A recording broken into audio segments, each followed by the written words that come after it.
I started Truthstream Media because I'm just sick and tired of being lied to. That's really what it was. I didn't try to pick a name where I declare that I know the total truth. I picked a name where I was at least going to try and report on the things that the mainstream media doesn't. I am trying to find out what the truth is. Just like everybody else who goes somewhere else for their information because they're sick and tired of being told utter lies on a daily basis every single day. You always have to look for false flags going down in September, and it's not just because of 9/11, but FEMA has declared that September is National Preparedness Month. You have a lot of drills going on, a lot of tests of systems, but if September is any indication, this year they're not prepared for anything because they had a lot of issues, specifically in the New York area, with their emergency alert system. So the first thing happened on the 4th. A message was accidentally sent out to evacuate all of Long Island. So this is Long Island here. 3 million people live on this, and if you've ever lived there or you've been there, we've gone there several times for some documentaries that we've filmed that are coming up.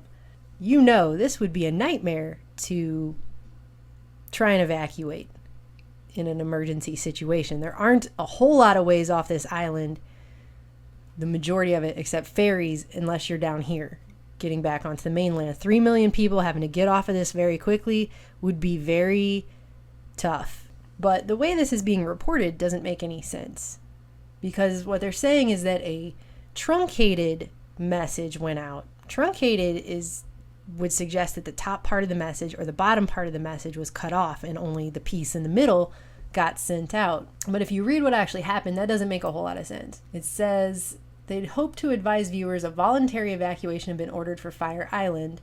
That's this right here, this strip of land. Voluntary right here. Instead, somehow only the first part of the message, that an evacuation order had been issued, was broadcast to viewers.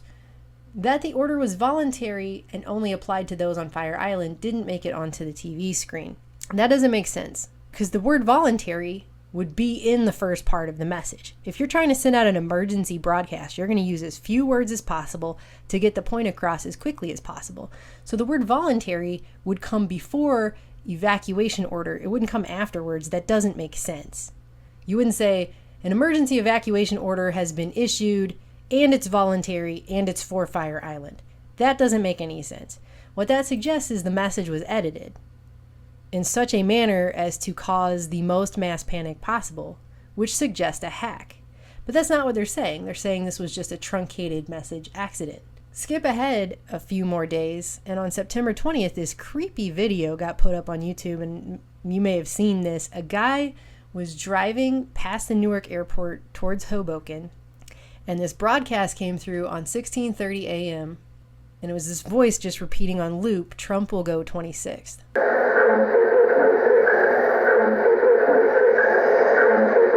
The person who put this video up has since put it on private, so no one can see it, which is also kind of weird.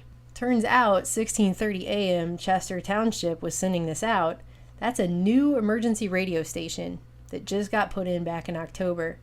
And the employees, according to the story that came out, they claimed they had no idea this message was being sent out at all.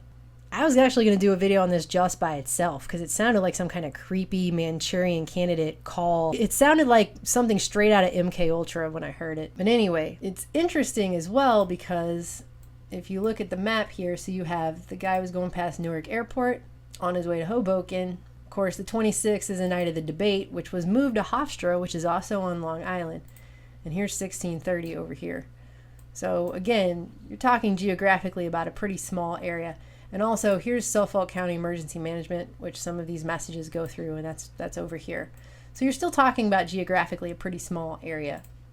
Now comes the weirdest one yet. On September 28th, a message went out over the televisions of people who were watching WKTV News Channel 2 out of Utica, New York, which is actually upstate New York. And it actually didn't just go out once, it went out twice. If you look at what the news channel sent out on their Facebook page, they said, if you were watching our newscast around 6:17 p.m., you may have seen a hazardous materials warning crawl across your screen. And here's the warning.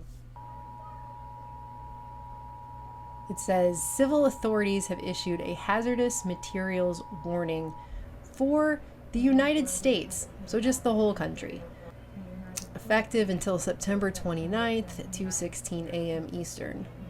Could you, on a train? ? Wait for further instructions.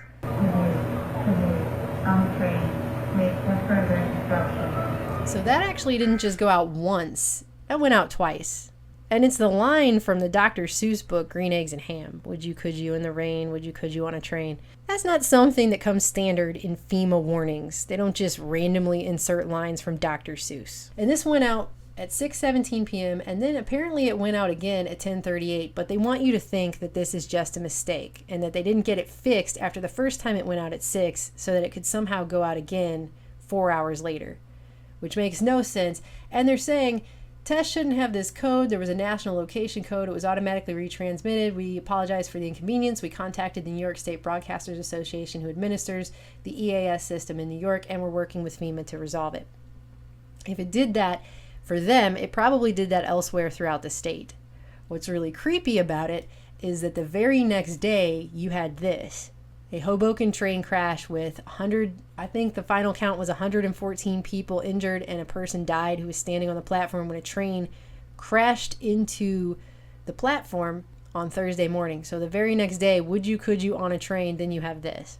So you have what are obviously 3 different hacks of the New York State Emergency Alert System, all in the same month.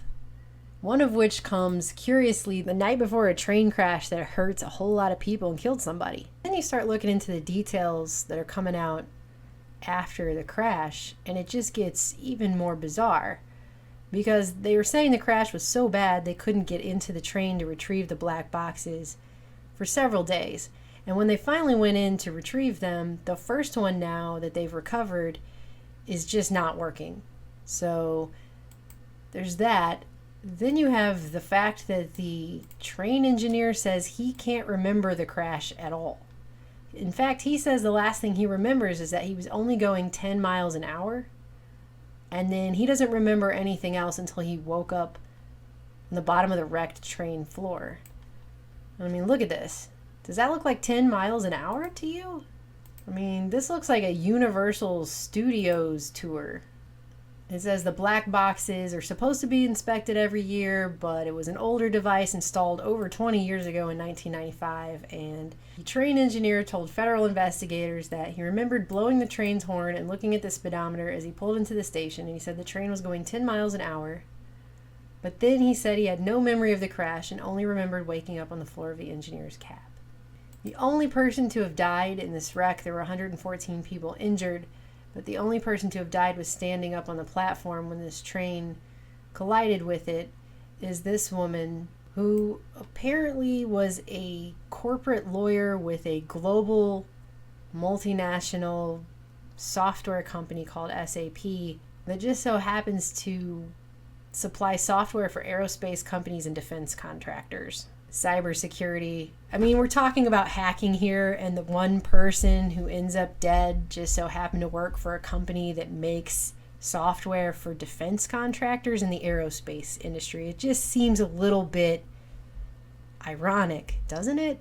It's weird anyway. I mean, at the very least, that's really strange. And some people are saying this whole train crash and everything seems like a false flag or a hoax or whatever, but the media really hasn't talked about this one very much at all. And it's definitely not being talked about in concert with the fact that a warning, a creepy Dr. Seuss warning, went out on the emergency broadcast system the night before. Could you on a train? So you have all these weird things going on with the emergency alert system, and it looks like somebody has hacked it, or they're using it for some kind of test on the American public. I don't know. I can only speculate what the hell is going on here, but clearly something is. And whatever that is, they're not telling us. So I just want to throw that out there. I'm just curious to see what you guys think, because obviously something is going on, and whatever that is, they're just not telling anybody. Of course they aren't. When do they ever?